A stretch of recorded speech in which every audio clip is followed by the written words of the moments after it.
Everyone, আজকে বানাবো eggless ভাজ ব্রাউনি, যেটা খেতে জাস্ট অসাম হয়। দেখে নাও তবে পুরো ভিডিওটা। 2 চামচ মতো এখানে বাটার নিয়েছি আর 100 গ্রাম মতো ডার্ক চকলেট নিয়েছি। দুটোকে খুব ভালো করে এখানে মেল্ট করে নিতে হবে। আর এখানে আমি বেক করার জন্য আমি একটা কড়াইতে নুন দিয়ে সেট করে রেখে দিলাম। এখানে দেখো প্রায় চকলেট আর ব্রাউনিটা মেল্ট হয়েই গেছে।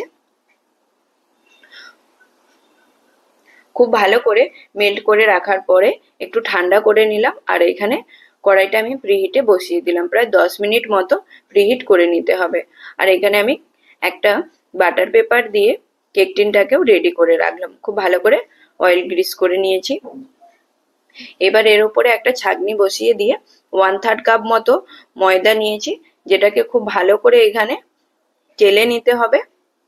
এতে কি হয়, যে দানা দানা ভাবটা থাকে ময়দার মধ্যে, সেটা একদমই গুঁড়ো হয়ে যাবে। আর এখানে আমি 3 চামচ মতো কোকোয়া পাউডার নিয়েছি। আর যতটা ময়দা নিয়েছিলাম ঠিক ওর অর্ধেক নিলাম গুঁড়ো করা চিনি। আর দেখো আরো 2 চামচ আমি এখানে তেলের ইউজ করলাম। তোমরা চাইলে এটা পুরোটাই বাটার দিয়ে ইউজ করতে পারো। আর 4 চামচের হাফ চামচ বেকিং পাউডার দিয়েছি, বেকিং সোডা নয় কিন্তু বেকিং পাউডার। তোমরা হালকা হাতে সমস্ত কিছুকে খুব ভালো করে মিক্স করে নিতে হবে। আচ্ছা, তোমরা যদি এখানে বেকিং সোডা দিতে চাও সেক্ষেত্রে তোমাদেরকে ওরও অর্ধেক বেকিং সোডা দিতে হবে। আর এখানে 1/3 কাপ মতো আমি দুধ নিয়েছিলাম, ওইটাকেও খুব ভালো করে অর্ধেক অর্ধেক করে দিতে হবে। মানে পরিমাণে একসাথে সবটা দেবো না, একটু একটু করে দেবো।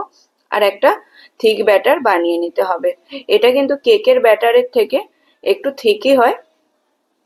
তো এখানে আমাদের ব্রাউনির ব্যাটার একদম রেডি, সিল্কি স্মুথ ব্যাটার তৈরি হয়ে গেছে।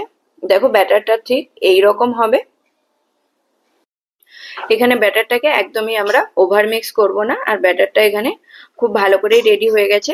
কেক টিনের মধ্যে দিয়ে ভালো করে স্প্রেড করে দিতে হবে। 2-3 বার মতো একটু ট্যাপ করে দিলাম।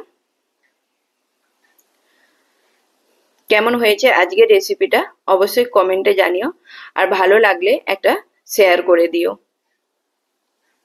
এখানে আমি প্রিহিটেড কড়াইয়ের মধ্যে বসিয়ে প্রায় 20 থেকে 25 মিনিটের মতো বেক করে নিয়েছিলাম।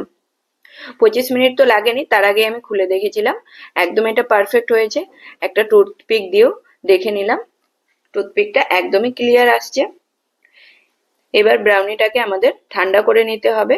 প্রায় আধ ঘন্টা মতো আমি ঠান্ডা করার পরে নাইফ দিয়ে সাইডগুলোকে একটু আলগা করে নিয়েছিলাম। এরপরে এটা উপরের বাটার পেপারটা সরিয়ে দিলাম। দেখো ব্রাউনিটার মধ্যে একটা ক্র্যাক ভাব এসে গেছে। তো যদি ক্র্যাক ভাব এসে যায় তবেই বুঝবে ব্রাউনিটা একদম এখানে পারফেক্ট রেডি হয়েছে। ব্রাউনিটা এখানে আমি কাট করে নিলাম। চলো তোমাদের দেখিয়ে দিই কেমন হয়েছে এর ভেতরটা। ঠিক চকলেটি ফ্লেভারে একদম ভরপুর। অবশ্যই বাড়িতে ট্রাই করে নিও। তো ব্রাউনিগুলোকে আমি এইভাবে ট্রায়াঙ্গেল শেপে কাট করে নিয়েছিলাম। মিষ্টি কিছু খাওয়ার ইচ্ছে হচ্ছে অথচ মিষ্টি খেতে চাইছো না, তবে এই রেসিপিটা একদম তোমার জন্য পারফেক্ট। অবশ্যই বাড়িতে ট্রাই করে দেখো। বাচ্চা থেকে বড় সবাইয়ের খুবই পছন্দ হবে। এটা তো আমার একদম ফেভারিট হয়ে গেছিল বলতেই পারো তোমরা। এই দেখো এখানে তোমাদেরকে ভেঙেও একটা দেখিয়ে দিলাম। ভেতরে ঠিক এর টেক্সচারটা এইরকম হয়েছিল, চকলেটি একদম। দেখা হচ্ছে আরো একটি নতুন ভিডিওতে। তত টাইমের জন্য সবাই সুস্থ থেকো, ভালো